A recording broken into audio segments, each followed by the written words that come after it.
What's going on, my friends? Josh Baldwin here from Mad Money Millennial. In this video, we're going to talk about how many people don't know that they have to pay taxes on their Social Security benefits, and that the amount that you'll have to pay depends on your income. Here are a few tips to help you control your income and keep more of your Social Security. You can do me a giant favor by tapping those like and subscribe buttons, and let's get into this breaking news update regarding the latest Social Security, SSI, and SSDI benefits information. Now, most people collecting Social Security rely on the program for a big part of their retirement income. So it's not surprising that when many hear that the IRS might be in line to take back a big portion of their monthly Social Security checks, they're pretty unhappy and ready to do just about anything that they can to avoid it. Now, not all Social Security benefits are subject to federal income tax, so you'll never have to pay taxes on 100% of what you get from the program. Moreover, by taking some prudent steps, you might be able to reduce or even eliminate your tax bill on your Social Security altogether. Later on in this video, you'll learn 3 ways to ease the tax burden on your benefits. But first, here's how Social Security works with income tax rules. The key to determining whether you'll owe tax on a portion of your Social Security checks is what's called provisional income. Take your gross income, add in tax-exempt interest, and then add 1/2 of your total Social Security payments for the year.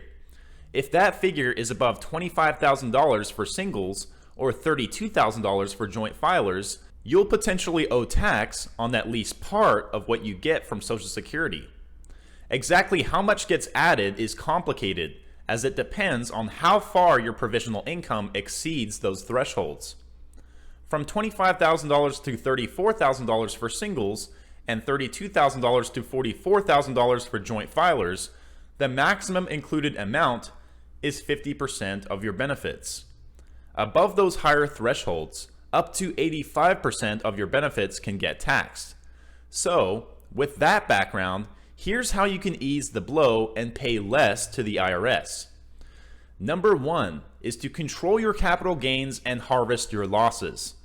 During bull markets, the capital gains that retirees can generate when they sell investments to cover living expenses can be a huge contributor to getting more of their Social Security taxed. For every $1,000 in additional capital gains that you have, you could potentially add $500 to $850 to the amount of your Social Security benefits that you'll have to include as taxable income. If you can avoid those gains or defer them to another year, it could help you avoid paying more taxes on your benefits. Moreover, if you can harvest capital losses on losing investments, it could help offset not only gains on other investments, but also up to $3,000 of other types of income each year. That could end up saving you hundreds of dollars in taxes. Number 2 is giving away your required minimum distributions if you're age 70 and a half or over.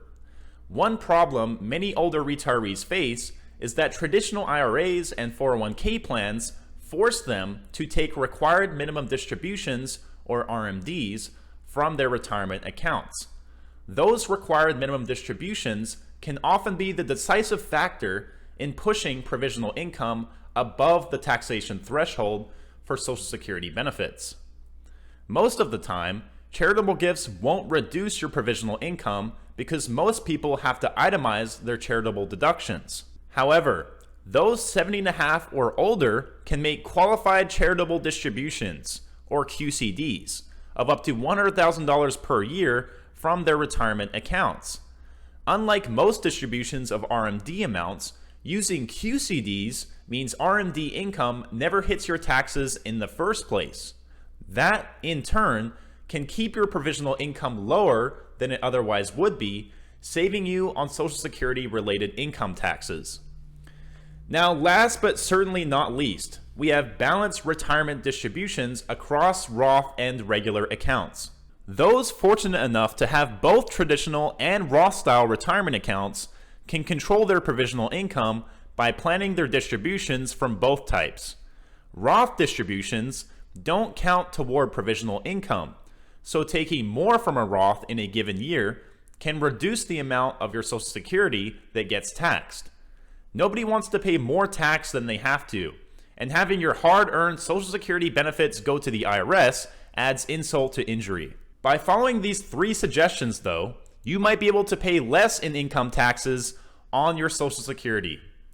Alright, my Mad Money minions, I hope you found this video helpful. If you did, please leave a like, comment down below any information you might have about your own Social Security benefits, and maybe you can help someone else out.